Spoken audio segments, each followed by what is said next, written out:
أعوذ بالله من الشيطان الرجيم بسم الله الرحمن الرحيم الحمد لله رب العالمين والصلاة والسلام على أشرف خلق الله محمد وآله الطاهرين اللهم صل على محمد وآل محمد.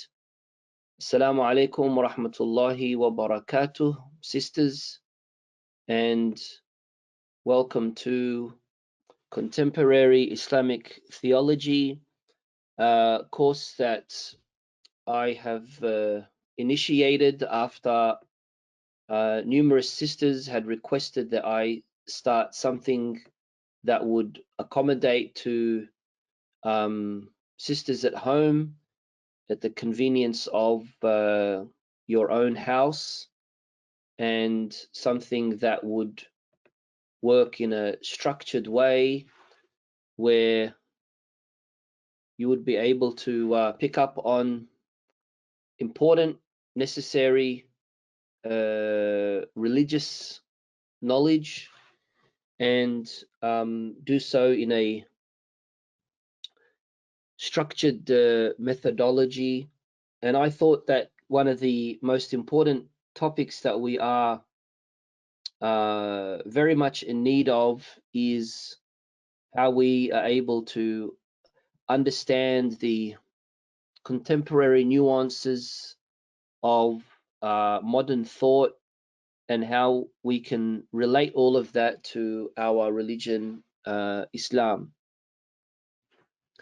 Of course, there's a lot that can be said about this topic, and obviously, we're going to be speaking about them in detail. I think taking it slowly, and one by one, topic by topic, area by area, theme by theme, and my initial requirements for requesting participation is not only your commitment as far as making sure that you allocate Sunday night for our program, but also that you during the week, whenever any opportunity that you have, um, pick up on the topic that was discussed or pick up on the topic that will be discussed and try to gain a better insight into that area. And of course, ultimately, the benefit is going to be yours. Now, I did say that you would need, a requirement of 3 hours a week, and I think 3 hours a week is nothing, pretty much. It's not even half a book of reading, but maybe for some sisters, that could be a bit difficult, and therefore I'm not going to insist and force people into reading 3 hours. I'm not going to send you an overloading amount of material for you to read, but there is an expectation that when you are engaging in any of our discussions that you have background information to it. And as we will understand today, theology, which is something that I'm sure all of you are familiar with, is not a topic that you are able to produce with ideas that are not based on any kind of solid evidence or strong argument, or somehow referenced back to a scholarly view or a theory that exists out there. And the only way that you're able to achieve that is through reading and studying and things like that. I'm sure there are sisters who have attended my previous programs or come to my lectures or been to my Hausa classes in previous years, and you know that I am a very straightforward person, and I do like to be critical and engage and argue and always make sure that there is a challenging element to what it is that we are discussing.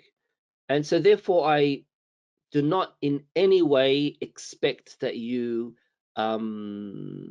accept what I say by default, that you argue, that you discuss, that you engage in dialogue, that we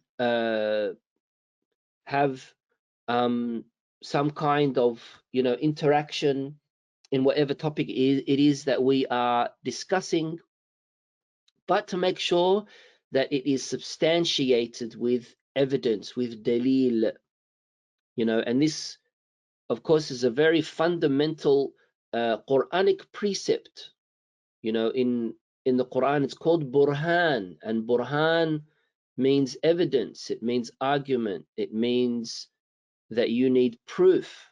Quran says, Bismillah ar-Rahman ar-Rahim, قُلْ هَاتُوا بُرْهَانَكُمْ إِن كُنْتُمْ صَادِقِينَ. Say, hand over or give or present your argument, your proof, your evidence, if you are among the truthful.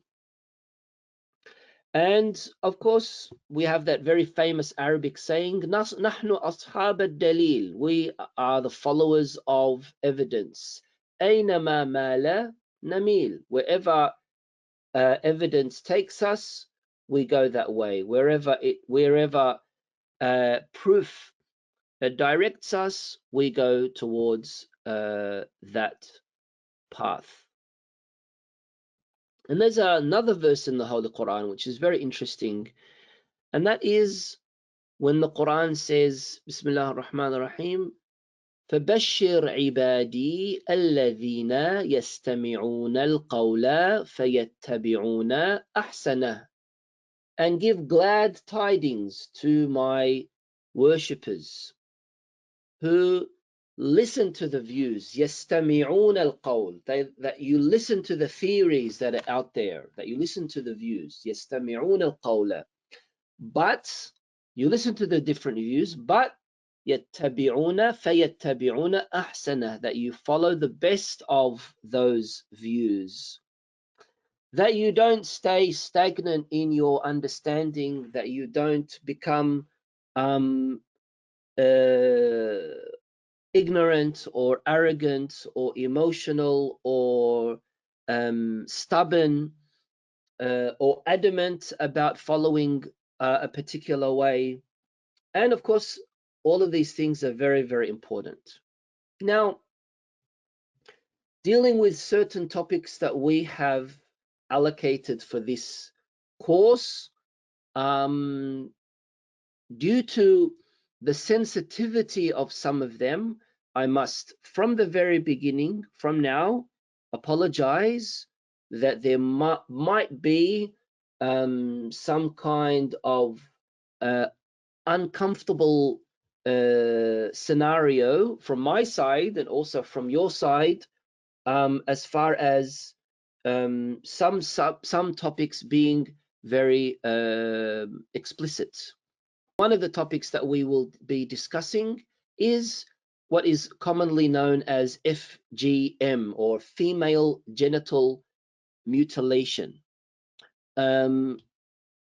What does Islam say about that? Why has this become such a banner held by the Islamophobes in attacking Islam? Is there such a thing? What position do we have? What are the different ways in tackling this topic? So on and so forth.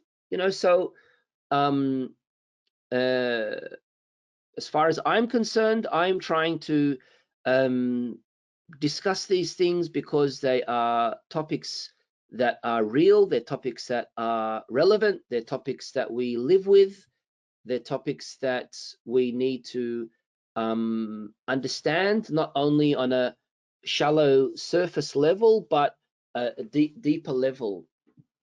One of the problems that we unfortunately have in our Muslim community is we're very stuck with, the shallow kind of peel of our religion, and not not many of us are interested in entering into the depth or the inner core of Islam. It's very similar to majority would like to just wet their feet on um, the shores of a beach, and not many want to snorkel, and you find hardly any who want to scuba dive down into the depth of the ocean of religion and Islam. Now let's start with today's introduction on this topic. Now with session 1, which is an introduction to contemporary Islamic theology. First of all, we need to understand what theology means, and it's a very commonly used word, and it refers to the study of God, the study of theism, the study of religious understandings of the nature of God. It's made up of 2 words, as you can see, and it's a very common word that is usually mentioned. There are different types of theology, and the most common of them is classical theology. And classical theology is something that I'm very sure you've probably come across, where you study about how to prove God's existence, fate and destiny, God's justice, the problem of evil, why is it necessary to send down prophets, what are the qualities of a prophet, what does imama and khilafa mean, eschatology, judgment day, things to do with barzakh and heaven and hell. These are classical theological discussions, things that have always been spoken about, throughout the history of not only Islam, but predates Islam, also in Christianity and Judaism as well, classical theology. What we will be focusing on is the last type of theology that I had in this list. But before I do that, I just want to introduce a couple of books. If someone is interested in reading about classical theology, anything to do with belief or the system of Islamic belief, that is a good way to start. I think Shahid Beheshti and Shahid Bahunar's book, Philosophy of Islam by Shahid Beheshti, both of them were martyred, and Shahid Bahunar is a wonderful book to start with. Anything from Ayatollah Sheikh Misbah Yazdi is good, but this is a good book, Theological Instructions. This is a textbook, by the way. So this is a textbook that's studied and taught in Hausa, in the Islamic seminary, and it really is a very, very good book, Theological Instructions of, and alhamdulillah, Ayatollah Misbah Yazdi, he is still alive.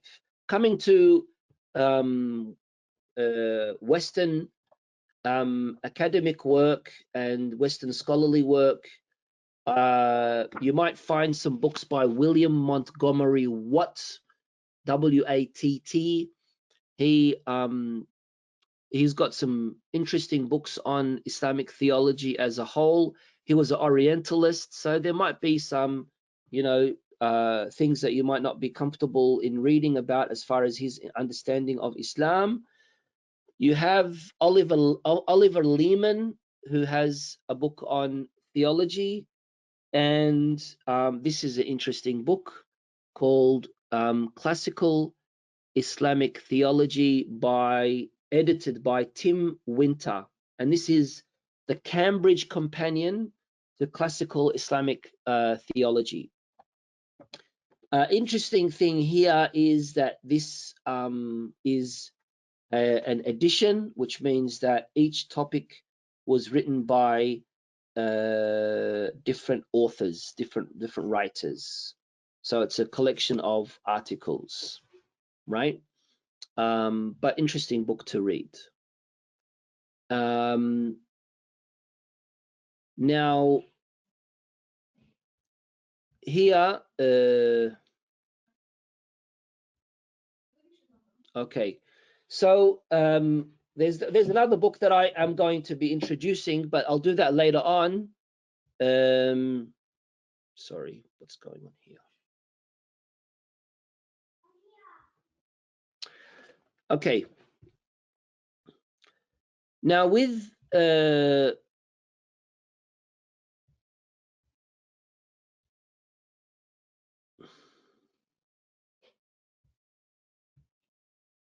all right. Sound is good and everything's good with the sisters. No issues. All good. Okay.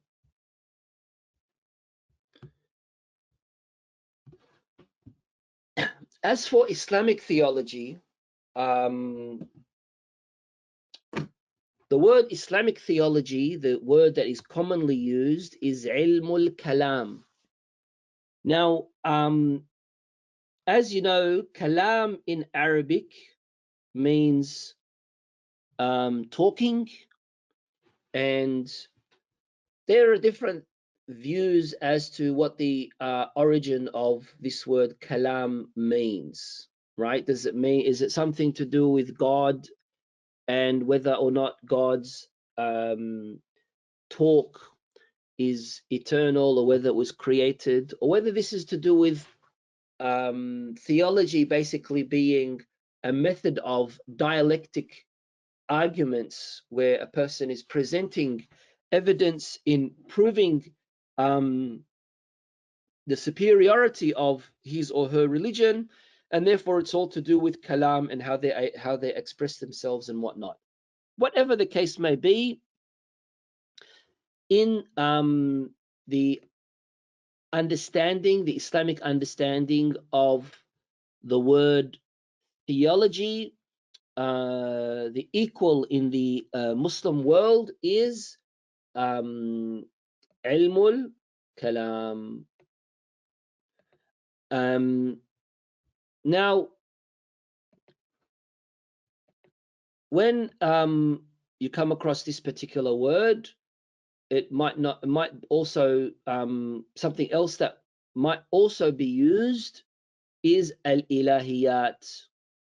Al-ilahiyat, of course, comes from the word al-ilah, which means deity, and it could be translated as metaphysics, even though it's not really translated as, wouldn't be the correct equal to al-ilahiyat, because metaphysics is that which is beyond the physical realm, which in Arabic is ma ba'da tabi'ah. But usually when, for example, the topic of al-ilahiyat, like in Avicenna, in Ibn Sina's al-ilahiyat, it's usually just translated as metaphysics. With ilm al-kalam, the scholar of ilm al-kalam is called a mutakallim, right? Like this in Arabic, the scholar of falsafa, philosophy, the scholar is called faylasuf. So the scholar of ilm al-kalam is called mutakallim, mutakallimun, which would be plural, like philosophy, falsafa, faylasuf, and the plural is falasifa, right? A common word is also al-aqidah, and al-aqidah basically means creed and belief. Okay.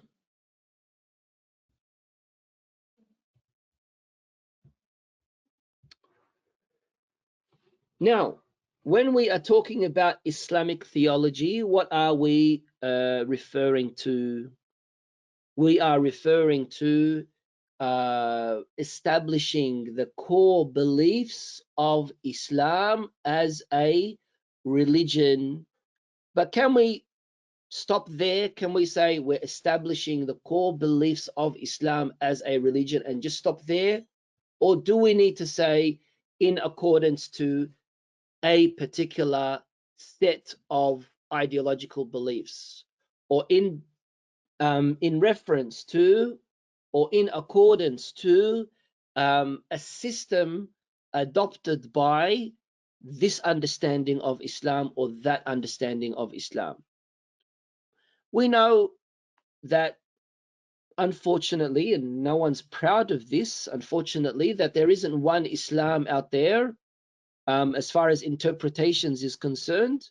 In the eyes of Allah subhanahu wa ta'ala, there is only one Islam, but how Muslims have adopted, there are many, many ways. And therefore, ideally, we would love to say that I am a Muslim, full stop, but that's not the case, because in a person's understanding, an individual's understanding of Islam, the collective theological view of what kind of Islam that is depends on the sect that they have also adopted, right? Some people say, "Oh, I'm a Muslim, full stop. I don't believe in none of this. I don't believe in none of this Sunni Shia things, and why don't we just be Muslims, and why don't..." Yes, in as a slogan, in theory, that sounds really, really good. That sounds very, very good.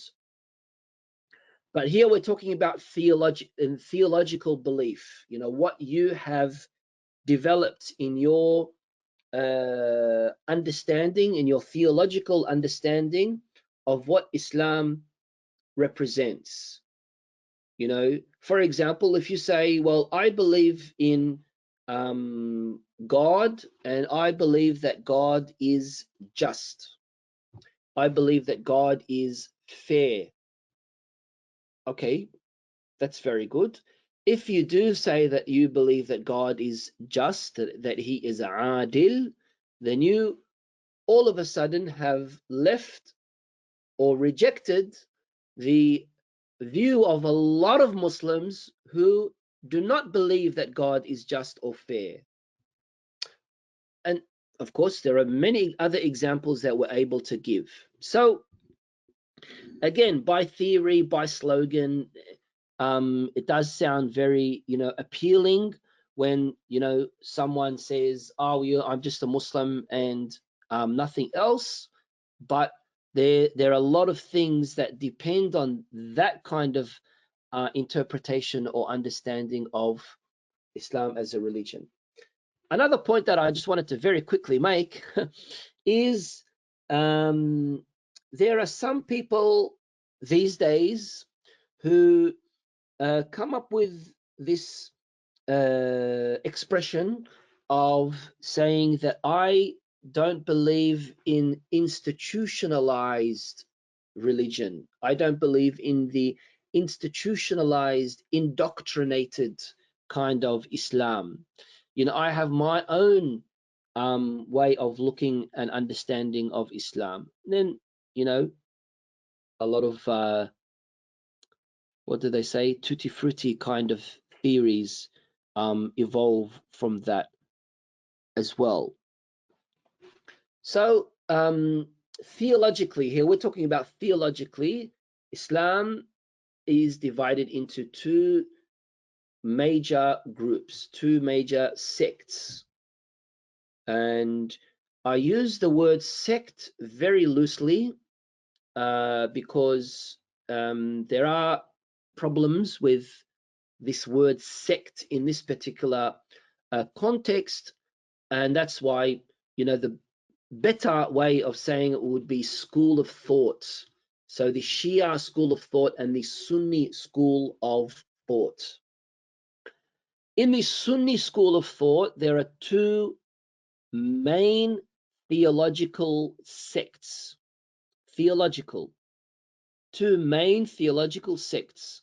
You've got the Ash'ari and you have the Mu'tazila, the Ash'arites and the Mu'tazilites, right? As for the Mu'tazila, comes from the word i'tizal, i'tazala, which means to go away, to withdraw themselves, because that's what they did in the main masjids, because they disagreed on a certain theological topic. They withdrew from the rest of the Muslims of that time, and Wasil ibn Ata, he started up his own kind of circle. Then we have the Ash'ira, and of course, Abu al-Hasan al-Ash'ari was the founder of the Ash'ira, and you know, some of the famous scholars that you might have heard of, like Fakhruddin al-Razi or al-Ghazali, are Ash'arites. When it comes to the Mu'tazila, they, for example, they are like the Shia. They believe they are also called Adliya.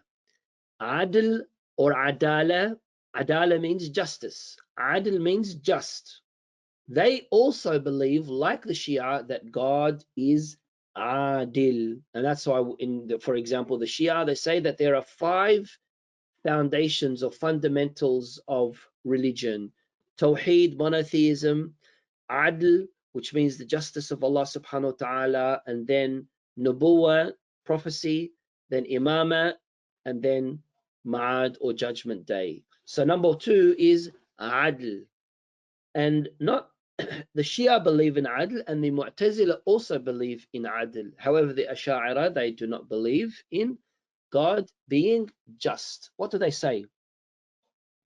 They said God doesn't need to be just because we can't demand or dictate onto God who what it is that he does. We can't dictate onto God, we can't force God to do certain things. If he wants to send a righteous person to hell, he can. He's God. If he wants to send an evil person to heaven, he can. He's God. If he wants to send a prophet, he'll send a prophet. If he doesn't want to send a prophet, he won't send a prophet. He's God, and so on and so forth. That's what the Ash'ari say. Most Sunnis have consciously or subconsciously adopted the Ash'ari theological view. In many areas, there's a reformed Ash'arism as well, which is different to the Mu'tazila also. But as a theological structure, as I mentioned here, they don't exist. The Mu'tazila. As for the Ash'aris, they do. Anyway, as for the Shia sects, please, I would recommend that you watch my YouTube course that I had, I think 2 years ago, maybe. I think it was 2 years ago, on Shia sects. I think there are 8 sessions, I think, on Shia sects. And I discuss all of them in detail. Who are the Alawis? Who are the Zaydis? Who are the Ismailis? The Zaydis are the followers of me, by the way. Who are the Ismailis? Who are the Ithna Asharis? That was only a joke. You know, I don't have anyone who follows me. Who are the Ithna Asharis, and so on and so forth. So Shia sects, theological sects. Then we have the jurisprudential sects, or the jurisprudential schools of thought. In the Sunni world, you have the Hanafi and the Maliki and the Shafi'i and the Hanbali. They each one of them have their own kind of jurisprudential legal system, right?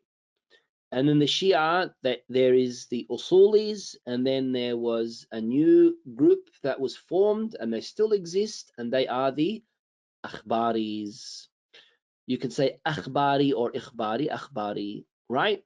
Now, I think it's very important for you to know about these things, because if someone throws a random question at you and says, oh, well, you know, are you a Usuli or are you a Akhbari? And you start stuttering and say, oh, I really haven't looked into that. I don't know what you're talking about. And all these other kind of vague, ambiguous answers, you know, it might not work very much to your advantage. And so it's very important for us to look into these kind of issues. As for the topic at hand, علم الكلام الجديد, or contemporary theology. Now here we should be saying contemporary Islamic theology, because of course we're going to be looking at things theologically from an Islamic point of view, but what contemporary Islamic theology does that's different to classical Islamic theology is that it focuses on the new trends of ideas and beliefs and kind of systems that have came into existence in the modern world, 19th century, the 20th century, 21st century, you know, this kind of era that we are in now. And the reason why I wrote isms is because most of them do end with an ism: liberalism, pluralism, feminism, and all these other ideological or theological trends. The issue here is that, and that makes it very difficult for all of us, you know, not only me as the teacher, but for anyone who delves into this topic, that these are all interdisciplinary topics, which means it's not purely theological. Let's use bioethics as an example. You know, bioethics is medical related, it's ethical related, it's jurisprudential related, it's theological related. And so, you know, you're going to have to look at bioethics from 4 different angles. Euthanasia, for example, it's a contemporary topic in the sense of how it's developed as a contemporary topic, not that it's never existed before.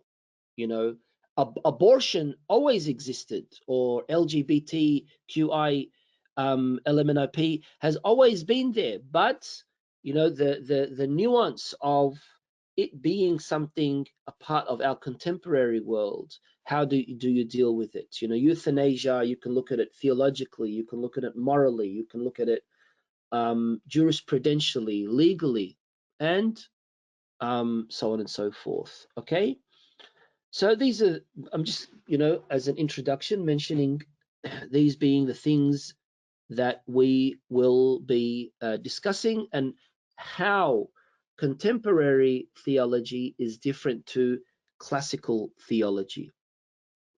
Please, I do recommend that you do put effort in studying and reading about on the topic of classical theology, and put some effort into that as well, inshallah.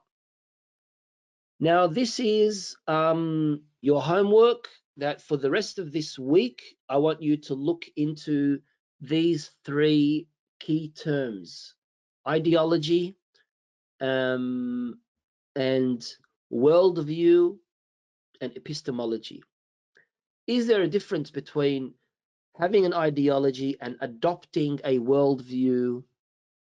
And what does epistemology mean, and how is epistemology related to our topic here?